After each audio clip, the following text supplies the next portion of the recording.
3 साल से एक रेस्टोरेंट चला रहा था और मेरी शॉप का मंथली रेंट 3,000 युआन था, जिस पर मैंने कभी भी पेमेंट लेट नहीं की थी। लेकिन इस दिन लैंडलॉर्ड एक एजेंट को लेकर मेरी दुकान में आता है और कहता है कि अगले महीने से रेंट बढ़कर 8,005 हो जाता है। यह सुनकर मैं बिना किसी हेजिटेशन के कहता हूँ ठीक है, जिस पर दोनों एक दूसरे की तरफ देखते हैं और सेटिस्फाइड होकर वहां से चले जाते हैं। उधर सामने वाली शॉप का मंथली रेंट सिर्फ 900 युआन था और इसी दोपहर लैंडलॉर्ड फैन देबियाओ एक एजेंट को लेकर मेरी दुकान में आता है। मैं आवाज सुनकर अपना सिर उठाता हूँ और कहता हूँ, अंकल फैन, आज आपके पास यहाँ आने का टाइम कैसे मिल गया? जिस पर वह कोई जवाब नहीं देता, बल्कि दुकान के अंदर घूमते हुए सब कुछ देखने लगता है। फिर एजेंट बोलता है, शियायान, तुमसे एक बात करनी है। जिस पर मैं कहता हूँ, बोलिए मिस्टर ये। जिसके जवाब में वह कहता है, सही बात है, हमने इस शॉप की नई प्राइस लगा दी है और मिस्टर फैन का कहना है कि अगले महीने से रेंट एडजस्ट करना पड़ेगा। यह सुनकर मेरा दिल बैठ जाता है और मैं पूछता हूँ, कितना एडजस्ट होगा? जिस पर फैन डेबियाओ बहुत ही काम आवाज में कहता है, 8,500। उसकी यह बात सुनते ही अचानक से वहां का माहौल पूरी तरह शांत हो जाता है। फिर मिस्टर ये कहता है, ये तो ऑलरेडी फ्रेंडशिप प्राइस है। इस सड़क पर लोगों का फ्लो देखो, 8,500 कोई ज्यादा नहीं है। अगर तुम एग्री नहीं करते तो हमें यह शॉप किसी और को रेंट पर देनी पड़ेगी और फिर इसका प्राइस इससे भी ज्यादा हो जाएगा। 3,000 से सीधा 8,500 मंथली रेंट हो जाता है, जबकि मेरा छोटा रेस्टोरेंट सुबह से रात तक चलता है और प्योर प्रॉफिट मुश्किल से महीने का 10,000 युआन होता है। जिस पर फैन डेबियाओ मेरी तरफ बिना किसी रिएक्शन के देखता रहता है। उसके होंठों पर हल्की सी स्माइल और गहरी हो जाती है, जैसे उसे सब कुछ पहले से पता हो। उसे ऐसा फील होता है कि मैं ये जगह छोड़ नहीं सकता और उसे पूरा भरोसा था कि मैं मान जाऊंगा। जिस पर मैं एक गहरी सांस लेता हूँ और कहता हूँ, ठीक है, मैं रेंट बढ़ा दूंगा। मेरी बात सुनकर फैन देबियाओ बहुत खुश हो जाता है। फिर शियाओयान भी स्माइल करने लगता है और कहता है, मुझे पता था तुम एक स्मार्ट बच्चा हो। फिर वह कहता है, तो कल कॉन्ट्रैक्ट साइन कर लेते हैं। जिस पर मिस्टर ये भी कहता है, तुम्हारी बिजनेस सेंस बहुत अच्छी है, तुम्हारा काम आगे और भी अच्छा चलेगा। फिर वह कहता है, अच्छा, अब हम तुम्हें पैसा कमाने से डिस्टर्ब नहीं करते, मेहनत से काम करो, मुझे तुम पर पूरा भरोसा है। इसके बाद दोनों सेटिस्फाइड होकर वहां से चले जाते हैं और मैं वहीं खड़ा होकर उनकी सीढ़ियों से नीचे जाती हुई फुटस्टेप्स सुनता रहता हूँ, जिस पर मैं खुद को हंसने से रोक नहीं पाता। फिर जब उनकी आवाज पूरी तरह गायब हो जाती है, तब मैं अपना फोन निकालता हूँ और एक कॉल करता हूँ। हेलो, शाओगू बोल रहे हो? मैं मार्विन बोल रहा हूँ। जिस पर दूसरी तरफ से आवाज आती है, ब्रदर ये क्या हुआ? फिर मैं कहता हूँ, तुमसे एक बात पूछनी है। मेरी दुकान के सामने वाली जो शॉप पिछले 6 महीने से खाली पड़ी है, क्या वो अभी भी अवेलेबल है? जिसके जवाब में श्याओगू कहता है, हाँ, वो तो रोज लटकी रहती है, उसका लैंडलॉर्ड तो लगभग परेशान हो चुका है। क्यों ब्रदर, तुम्हारे दिमाग में कोई आइडिया आया है क्या? फिर मैं पूछता हूँ, उसका मंथली रेंट कितना है? जिस पर वह कहता है, पहले तो 1,500 था, लेकिन अब लैंडलॉर्ड कह रहा है कि अगर कोई 900 भी दे दे तो वह तुरंत शॉप दे देगा, क्योंकि वह विदेश जा रहा है और उसे जल्दी में यह दुकान ट्रांसफर करनी है। यह सुनकर मैं तुरंत कहता हूँ, 900 तो 900, और अगर वह नया रेंट होने पर लॉन्ग टर्म कॉन्ट्रैक्ट साइन कर सकता है तो उसे बोलो कि मैं यह जगह 1,000 में 5 साल के लिए रेंट पर लेता हूँ, अभी के अभी साइन करवाओ। मेरी बात सुनकर श्याओगुजा हैरान हो जाता है और कहता है, ब्रदर ये अभी आप उधर वाली शॉप नहीं रखोगे क्या? जिस पर मैं कहता हूँ, नहीं, अब नहीं, तुम कॉन्ट्रैक्ट लेकर लैंडलॉर्ड को शॉप के बाहर बुलाओ, मैं अभी पहुंचता हूँ। इसके बाद मैं फोन रखता हूँ और तुरंत दूसरा नंबर डायल करता हूँ। हेलो, क्या यह शनफा मूविंग कंपनी है? मुझे अभी के अभी शिफ्टिंग करनी है, एक्स्ट्रा पैसे चाहिए तो मैं दूंगा। एड्रेस है हुईमेन रोड नंबर 13। हो सकता है पूरी रात सामान शिफ्ट करना पड़े, लेकिन पैसे की कोई प्रॉब्लम नहीं है। जिस पर सामने वाला तुरंत तैयार हो जाता है। फिर फोन रखने के कुछ ही देर बाद एजेंट श्याओ गोसिशिल और सामने वाली शॉप का लैंडलॉर्ड वहां पहुंच जाते हैं।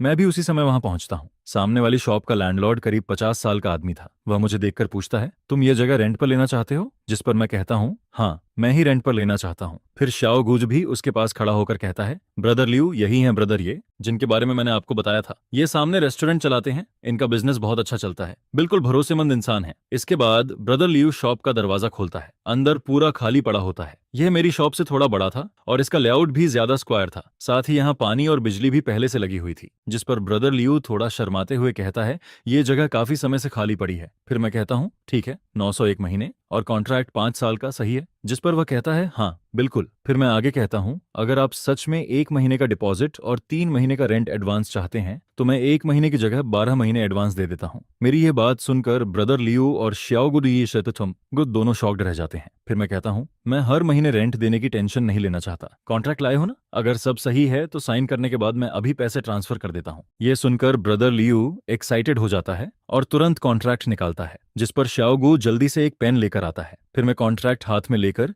उसे एक एक लाइन ध्यान से पढ़ता हूँ। उसमें सब स्टैंडर्ड क्लॉज होते हैं। लीज पीरियड 5 साल की थी और रेंट भी फिक्स था, जिस पर मैं बिना किसी हेजिटेशन के आखिर में अपना नाम साइन कर देता हूँ। इसके बाद मैं उन्हीं दोनों के सामने ब्रदर लियो के अकाउंट में पैसे ट्रांसफर कर देता हूँ। फिर वह मुझे की देते हुए कहता है, बॉस अब से यह शॉप आपकी है। मैं वह की लेता हूँ और फिर बिना रुके वहां से वापस मुड़ जाता हूँ, जिस पर श्याओगु पीछे से भागकर आता है और कहता है, ब्रदर ये इतनी जल्दी किस बात की है? जिसके जवाब में मैं कहता हूँ, मुझे जल्दी है, मुझे तुरंत नई जगह स्टार्ट करनी है। फिर मैं वापस अपनी पुरानी दुकान की तरफ आता हूँ। वहां सड़क के किनारे एक बड़ा ट्रक खड़ा होता है और कुछ वर्कर्स वहां सिगरेट पीते हुए मेरा इंतजार कर रहे होते हैं। जैसे ही वे मुझे देखते हैं, उनमें से एक आगे आता है और कहता है, आप ही बॉस ये हैं? जिस पर मैं कहता हूँ, हाँ मैं ही हूँ, आप लोगों ने मेहनत की, उसका धन्यवाद। फिर वह कहता है, कोई बात नहीं, हम पैसे लेकर काम करते हैं। इसके बाद वह दुकान के अंदर झांक कर देखता है और कहता है, सारा सामान अंदर ही है ना? जिस पर मैं उन्हें अंदर लेकर जाता हूँ और फिर दुकान का पूरा सामान शिफ्ट होना शुरू हो जाता है। पहली नजर में इसे ऐसा मत समझना कि कुछ नहीं है, बस पैसे सही जगह पहुंचने चाहिए। जिस पर मैंने कहा, ब्रदर्स शुरू हो जाओ। फिर वर्कर्स तुरंत काम में लग जाते हैं। एक ग्रुप सामान खोलने लगता है, एक ग्रुप पैकिंग करता है और एक ग्रुप सामान उठाकर बाहर ले जाने लगता है। इसी बीच मेरा क्लर्क श्याओलिन भी मेरे बुलाने पर वहां आ जाता है। जैसे ही वह अंदर आता है, वह शॉक्ड होकर कहता है, यह क्या कर रहे हो? क्या तुम्हें यहाँ से निकाल दिया गया? जिस पर मैं उसे मसालों का एक बॉक्स पकड़ाते हुए कहता हूँ, नहीं, हम बस एक बेटर जगह पर जा रहे हैं। यह सुनकर वह पूछता है, जगह बदल रहे हो? कहाँ जा रहे हो? जिसके जवाब में मैं सामने वाली तरफ इशारा करते हुए कहता हूँ, वहां। जिस पर वह हैरानी से कहता है, वहां जो जगह पिछले 6 महीने से खाली पड़ी है। मैंने सुना है वहां भूत है। यह सुनकर मैं कहता हूँ, बेकार की बातों पर ध्यान मत दो। लैंडलॉर्ड को जल्दी में शॉप रेंट पर देनी थी, इसलिए वह सस्ती मिल गई। इसके बाद श्याओलिन ज्यादा कुछ नहीं पूछता और तुरंत मेरे साथ सामान पैक करने में लग जाता है। फिर देखते ही देखते रात के 3 बज जाते हैं और दुकान आखिरकार पूरी तरह खाली हो जाती है। मैं वर्कर्स को डबल पैसे देता हूँ, जिस पर वे स्माइल करते हुए वहां से चले जाते हैं और सुबह होने तक नई दुकान का पूरा सामान सेट हो चुका होता है। सुबह 7:30 मैं नूडल्स का एक बाउल बनाता हूँ और खिड़की के पास बैठकर धीरे धीरे खाने लगता हूँ। जिस पर मेरी नजर सामने वाली पुरानी दुकान पर जाती है। उसका शटर पूरी तरह बंद होता है, जैसे किसी का चेहरा उतर गया हो। नूडल्स खाने के बाद मैं येज रेस्टोरेंट वाला पुराना साइन साफ करता हूँ और उसे नई दुकान के बाहर टांग देता हूँ। इसके बाद मैं एक लाल पेपर निकालता हूँ और उसे दरवाजे पर चिपका देता हूँ, जिस पर लिखा होता है, नई दुकान खुल गई है, पूरे रेस्टोरेंट में 20% डिस्काउंट है। फिर सुबह का टाइम निकलने लगता है, लेकिन सामने वाली दुकान का शटर अब तक नहीं खुलता।